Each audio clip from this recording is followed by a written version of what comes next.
¿Qué tal amigos? Con ustedes nuevamente José Lara, portavoz de Adelante Reunificacionistas de Puerto Rico y España, con nuestro informativo Adelante TV Noticias para hoy 27 de junio del 2021. Terminamos el mes este fin de semana. Ya el fin de semana próximo estaremos hablando del mes de julio. Acaba de comenzar el tiempo del verano y junto con este caluroso abrazo y saludo a todos, vaya también la mejor felicitación y el más grande deseo de que tengan un muy buen verano, practicando todo lo que es saludable, todo lo que es seguro, que aún estamos luchando con la pandemia. Comenzamos hoy una nueva serie en nuestra plataforma educativa y estaremos hablando de unas noticias, más bien de unos artículos que han salido en la prensa esta semana pasada y que tienen mucho que ver con lo que está al corriente que estamos viviendo en nuestros días y que estamos discutiendo y analizando. Estos dos artículos aparecieron en el periódico El Nuevo Día, local de aquí de Puerto Rico, el día lunes 21 de junio, la página 29, la sección llamada Punto de Vista dentro del departamento de sección Opinión. El primer artículo es de la autoría del licenciado Carlos Díaz Otero, debo decir Carlos Díaz Olivo, profesor de Derecho en Puerto Rico, una persona muy respetada y que tiene esta columna en el periódico de una manera semanal. Sin más, vamos a dar lectura rápidamente al artículo y después comentaremos. Hay un segundo artículo también que identificaremos en su momento. Esta es una serie, así es que si no nos da el tiempo de terminar por completo el primer artículo hoy, lo continuaremos el domingo de la próxima semana. Sin más, aquí vamos. El nombre del artículo es Los puertorriqueños no somos una cosa. No somos una cosa. El poder que ejercita Estados Unidos sobre Puerto Rico es objeto de análisis continuo. La discusión se concentra principalmente en cómo nosotros, los puertorriqueños, sentimos y padecemos ese ejercicio de poder. Poco se reflexiona cómo Estados Unidos debería percibir y ejercer ese poder. En vista de las posiciones asumidas y reiteradas por las tres ramas del gobierno federal, la respuesta a esta pregunta es sencilla. Estados Unidos está en una situación de total comodidad y complacencia. De su parte no existe preocupación ni es necesario la toma de ninguna acción significativa. En su entendimiento, lo relativo a los territorios está resuelto por los llamados casos insulares. En estos casos, hace 120 años el Tribunal Supremo de los Estados Unidos adoptó un enfoque de derechos tales o de propiedad. Puesto en términos simples, Puerto Rico es un bien que pertenece al acervo de activos y propiedades de Estados Unidos. Cómo se administra esta propiedad federal y cómo se dispone de ella es potestad del Congreso, por virtud de la cláusula territorial de la Constitución. Como cualquier titular de un inmueble, Estados Unidos puede poseer, disfrutar y utilizar de manera perpetua a Puerto Rico y a sus otras posesiones. El hecho de que habiten seres humanos en estas posesiones no altera el análisis inmobiliario, pues los mismos se consideran elementos accesorios del inmueble. La autoridad de imposición sobre el territorio provee también facultad sobre sus habitantes. Para los estadounidenses, este es el Estado de Derecho y así se entiende y transmite de generación en generación. De conformidad a este entendimiento, podrán transcurrir otros 120 años y Estados Unidos podrá optar por no hacer nada nuevo con la isla y con sus accesorios humanos, los puertorriqueños. De la misma manera que hoy nos posee, así podrá continuar haciéndolo indefinidamente en el futuro. Esta postura de derecho inmobiliaria, revestida de falsa legitimidad constitucional, no es presentable ni aceptable en el mundo actual. ¿Cómo es posible que una normativa jurídica que regula las prerrogativas que el Estado posee sobre una cosa inmueble pueda servir de fundamento para la regulación y reconocimientos de los derechos de los seres humanos? En todo caso, debería ser a la inversa. Los derechos que surgen y se reconocen a las personas por su condición de seres humanos permiten definir los derechos que éstos pueden tener sobre las cosas.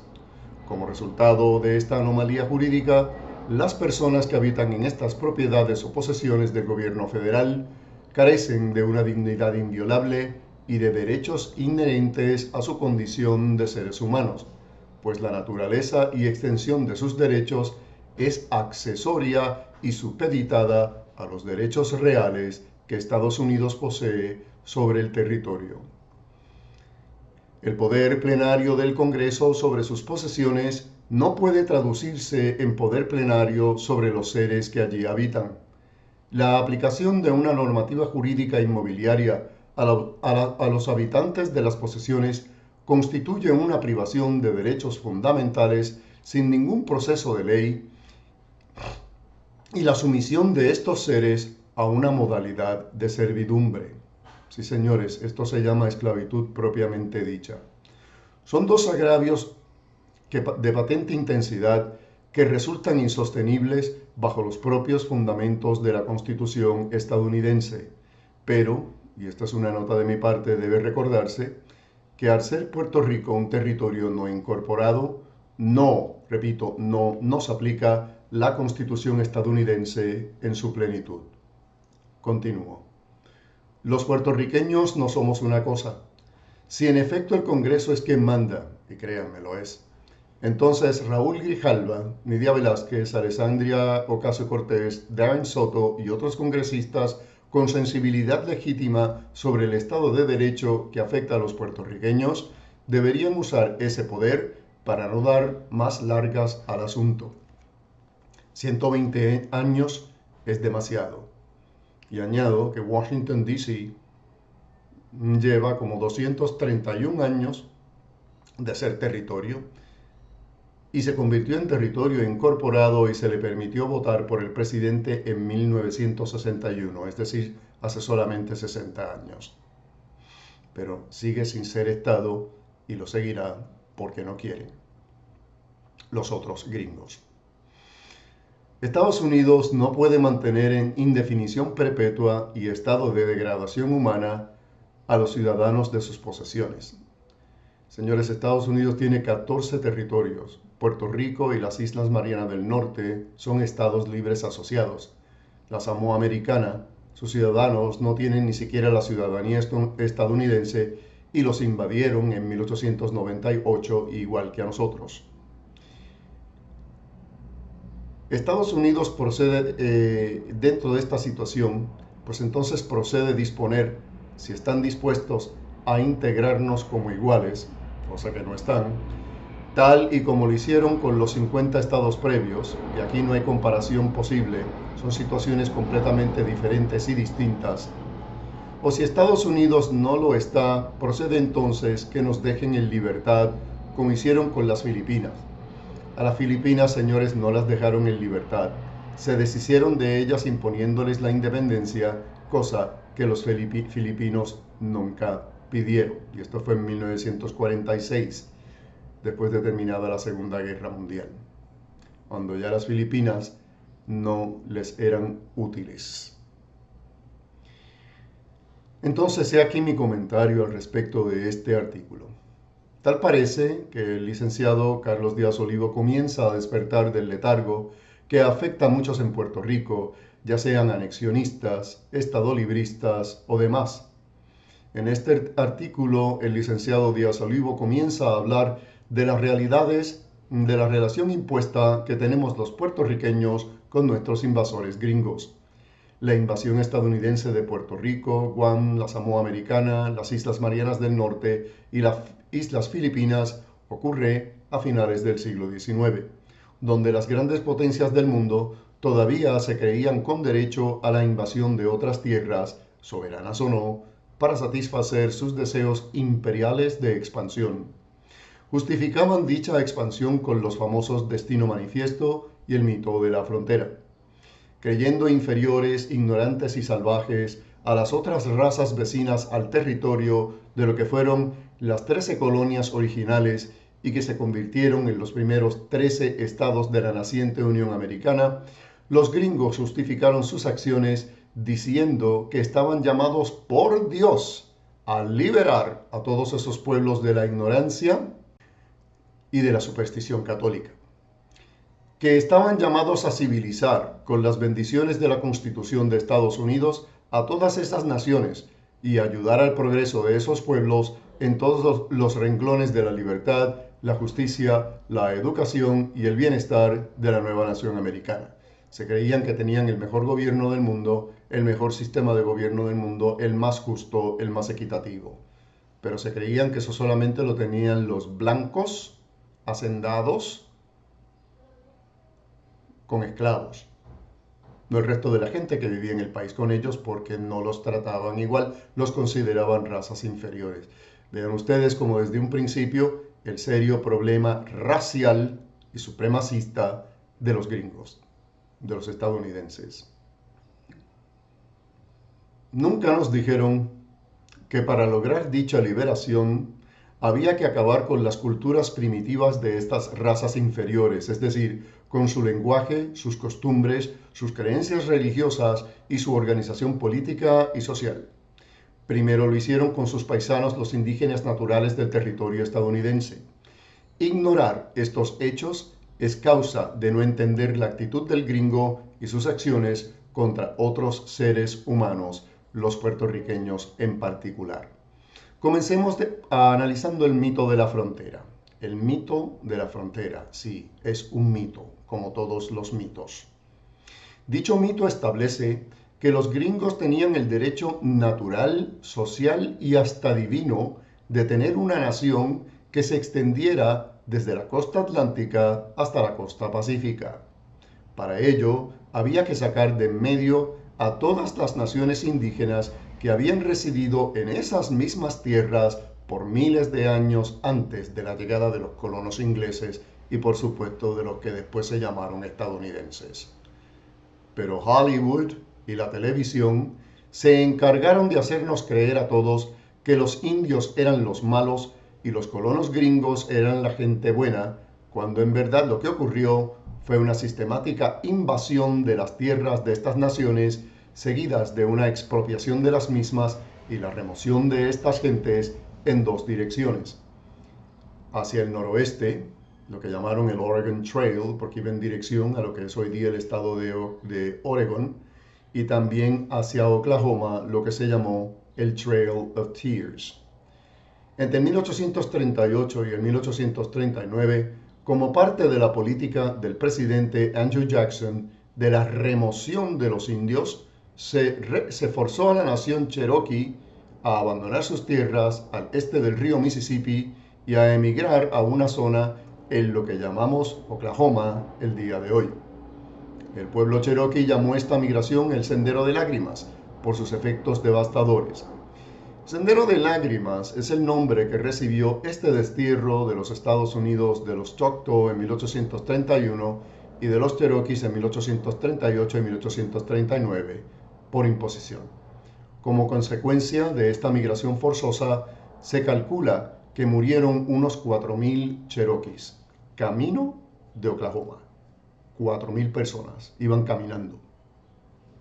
No dudaron los gringos en sacrificar grandes cantidades de búfalo en el proceso, matándolos por millares, pues este animal era la fuente de alimentación y vestimenta para los nativos americanos, quitándoles su sustento y el lugar donde vivían. Sometieron a todos los indios que no mataron en las guerras. Pasemos entonces al segundo caso, el manifiesto de Ostende, que es en Bélgica. Fue el presidente estadounidense James K. Polk el primero en hacer una oferta tentadora a España por sus posesiones en el Caribe. Esto no te lo dicen en la escuela.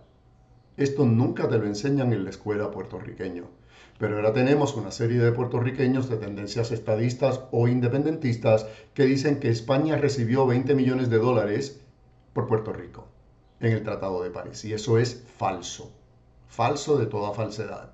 Esos 20 millones, si se lee muy bien el Tratado de París, encontrarán que eran por concepto, es decir, por la compra o por una especie digamos, respuesta por habérselo arrebatado a los españoles de las islas del archipiélago de las Filipinas, no por Puerto Rico. Ahora, sí hubo ofertas de los gringos por Puerto Rico, veamos. El 25 de mayo de 1848, el presidente James Polk ofreció la entonces jugosa suma de 100, no 20, 100 millones de dólares por las islas de Cuba y Puerto Rico. Se las ofreció España. El manifiesto de Ostende, que es de 1854, describía los motivos por los que Estados Unidos debía comprar estas islas y declararle la guerra a España si rechazaba venderlas. La anexión de la isla de Cuba había sido durante mucho tiempo un objetivo de los esclavistas de Estados Unidos y fue apoyada por una facción también de esclavistas en Cuba. A nivel nacional, los líderes estadounidenses estaban satisfechos al ver que la isla de Cuba era administrada por lo que llamaban ellos las débiles manos españolas, siempre que no pasara a Cuba a ser parte de una potencia más fuerte como el Reino Unido de la Gran Bretaña o Francia. El manifiesto de Ostende propuso un cambio en la política exterior americana, justificando el uso de la fuerza para tomar Cuba en nombre de la seguridad nacional americana, es decir, le arrancamos Cuba a España por la seguridad nacional de los Estados Unidos. Vaya. Se produjo un debate sobre la esclavitud en los Estados Unidos, el destino manifiesto y la doctrina Monroe, ya que los propietarios de esclavos buscaban un nuevo territorio para la expansión de la esclavitud de los Estados Unidos, la expansión de la esclavitud. No estaban luchando por derrogarla, por quitarla, por abolirla, no. Estaban luchando por expandirla, por hacerla más grande y más fuerte. Debo recordarse que la abolición de la esclavitud en Estados Unidos ocurre en el 1865. España, que había perdido algunos de sus territorios, aún se aferraba a sus últimas perlas y rechazó la propuesta de Polk por considerar dichas islas parte íntegra de su territorio. Así es que España dijo que no a esta primera oferta de 100 millones de dólares por la compra de las islas de Cuba y Puerto Rico en 1848. Pero los intentos no cesaron y hubo otras ofertas. En 1854, los entonces diplomáticos Pierre Soule y James Buchanan solicitaron al gobierno de Estados Unidos insistir en la compra de las posesiones españolas en el Caribe y recomendaron aumentar la oferta de 100 millones a 120 millones de dólares. En esta ocasión, si España volvía a negarse, los diplomáticos sugirieron que Estados Unidos debía iniciar una invasión militar. Fue así como una segunda negativa de España a vender esos territorios y otras cuestiones de índole geopolítico llevaron a Estados Unidos a declararle la guerra a España en 1898. Estados Unidos, una nación joven todavía en aquel entonces, estaba compitiendo con dos potencias que tenían mucho poder, Inglaterra y Francia. España también había tenido mucho poder, pero desde las guerras napoleónicas de principios del siglo X y IX, España estaba muy debilitada, estaba en muy mal estado. Los gringos se aprovechan de esta situación. La justificación estuvo sustentada con la explosión del acorazado Maine de la Marina estadounidense el 15 de febrero de 1898 en la bahía de La Habana. Podemos ver claramente aquí que la motivación anglosajona no era la liberación de los países bajo España, que tanto decían, ni mucho menos su progreso cultural y económico, sino una descarada ambición expansionista para beneficio de la esclavitud. Esa es la realidad que no se te enseña en la escuela, porque se te presenta siempre a los gringos como los buenos de la película, y eso no es cierto. Buenos para con ellos mismos, buenos para con sus iguales, pero no para con el resto del mundo. Aunque ya había terminado la esclavitud en Estados Unidos para el 1898, cosa que costó una guerra y hasta el asesinato del presidente Lincoln, sus deseos expansionistas y de explotación económica de otras islas no habían terminado. Es decir, se pasó de una esclavitud a otra. Vayamos entonces a ver el destino manifiesto. Una vez concluida la conquista de las tierras de los indios y de haber arrebatado sus tierras a los mexicanos en la guerra de principios del siglo XIX, deciden los gringos poner en efecto la doctrina del destino manifiesto de llevar su estilo de vida al resto del continente americano. El 25 de mayo de 1848, como dijimos, el presidente Polk ofreció a España $100 millones por Cuba y Puerto Rico, como si éstas se trataran de fincas de ganado. España se negó a vender parte integral de su nación. 1854, repasando, se vuelven a ofrecer 120 millones de dólares por estas islas en el Mar Caribe, y ante la negativa española de vender parte integral de la nación y su gente que allí vivía, los gringos deciden tomar las islas por la fuerza con una invasión militar que culminó con la llamada Guerra Hispanoamericana de 1898. De paso, los gringos se quedan también con otras posesiones españolas, no solamente en el Caribe, sino también en el Océano Pacífico, con la particularidad que todas estas nuevas posesiones eran islas, no continentes. Entonces, ¿qué sucede? Debido a que estas posesiones, estos territorios conquistados, son islas y hay que trabajar con las situaciones de ellos, el Congreso de los Estados Unidos y el Tribunal Supremo estadounidense se inventan lo que se llama los casos insulares.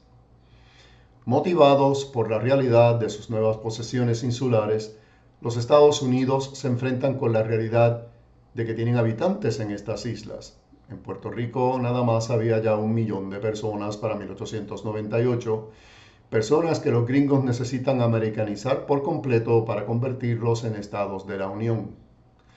Pero encuentran resistencia y dificultad por los números y por la cultura hispánica y la religión católica que profesan estos insulares.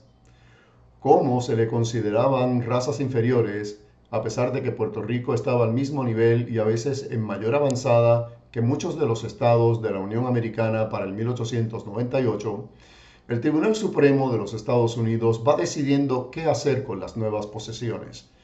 Se definen llamarlas territorios no incorporados para evitar la obligación de la Constitución de convertirlos en estados. Constitución de los Estados Unidos. Un territorio no incorporado es una propiedad de los Estados Unidos y no tiene que desarrollarse ni asimilarse a la americana necesariamente. Puede quedarse tal y como está, pero es una colonia, aunque los gringos usen la palabra territorio. Este territorio se utiliza con el fin de explotación de sus recursos naturales y de su gente. Fue Estados Unidos quien exigió a España el quitar la ciudadanía española a los puertorriqueños, pero no así a los peninsulares que residían en la isla durante la Guerra Hispanoamericana. El presidente Woodrow Wilson impone la ciudadanía a los puertorriqueños en 1917 para asegurarse de que la isla no fuera conquistada por otra nación interesada dentro del marco de la Primera Guerra Mundial que se extendió desde 1914 hasta 1918. La Samoa Americana, por ejemplo, no tiene ciudadanía estadounidense.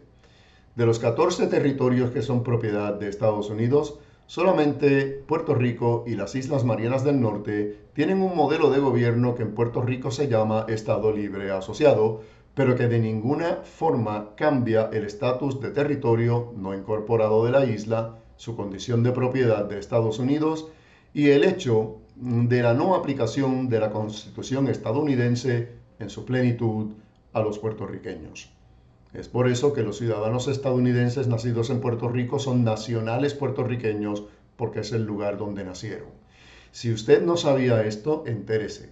La Constitución de los Estados Unidos no aplica en su totalidad ni a Puerto Rico ni a ninguno de los otros 13 territorios de Estados Unidos, sean incorporados o no incorporados. No aplica. No aplica a los territorios no incorporados, quise decir. No aplica. Y como eso es así, estamos a merced de los poderes plenarios del Congreso y no protegidos por la Constitución de los Estados Unidos. Y no con paridad de derechos, con igualdad de condiciones. Esa es la razón. Dicho esto, entonces, reflexionemos cómo Estados Unidos debería percibir y ejercer su poder sobre Puerto Rico. Tengo una cita aquí del artículo que acabamos de leer. Estados Unidos está en una situación de total comodidad y complacencia. De su parte no existe preocupación ni es necesario la toma de ninguna acción significativa. En su entendimiento, lo relativo a los territorios está resuelto por los llamados casos insulares. Puerto Rico es un bien que pertenece al acervo de los activos y propiedades de Estados Unidos. ¿Cómo se administra esta propiedad federal y cómo se dispone de ella? Es potestad del Congreso por virtud de la cláusula territorial de la Constitución, cierra la cita. Es bien poco lo que los puertorriqueños podemos hacer luchando 1 contra 50 estados. Los Estados Unidos no hacen caso alguno de lo que dice la Organización de las Naciones Unidas. Son miembros de esa organización, pero no hacen caso. Ahora mismo se benefician de la situación de éxodo de los puertorriqueños para mudarse de la isla, los puertorriqueños, y mudarse los gringos a esta isla y convertirla a la cultura anglosajona. De esta forma sí que le darían la estadidad a Puerto Rico. Es el mismo modelo que utilizaron anteriormente, como en el caso de Hawái. No nos equivoquemos, no fueron los hawaianos los que pidieron la estadidad, sino los gringos que se habían mudado a vivir allí en grandes cantidades, sobrepasando a los nativos hawaianos. Cambiaron la cultura y el idioma, se convirtieron en la mayoría de los habitantes del país y se salieron con la suya. En el caso de las Filipinas, los Estados Unidos impusieron la independencia del archipiélago sin que la pidieran los filipinos, convirtiendo las Filipinas en una república bananera estilo neocolonia. Esta suerte podría repetirse en Puerto Rico. Una independencia impuesta desde Washington y la continuación del coloniaje gringo en Puerto Rico, pero con una república de nombre y nada más. Continuaremos la próxima semana. Este ha sido José Lara, portavoz de Adelante Reunificacionistas de Puerto Rico y España, con nuestro informativo de hoy, 27 de junio del 2021. Espero les haya gustado la información que hemos compartido. Por favor, analícenla, discútanla, debátanla y aprendamos todos. No olviden registrarse si no lo han hecho y no olviden dejarnos sus comentarios al pie de la página. Hasta entonces.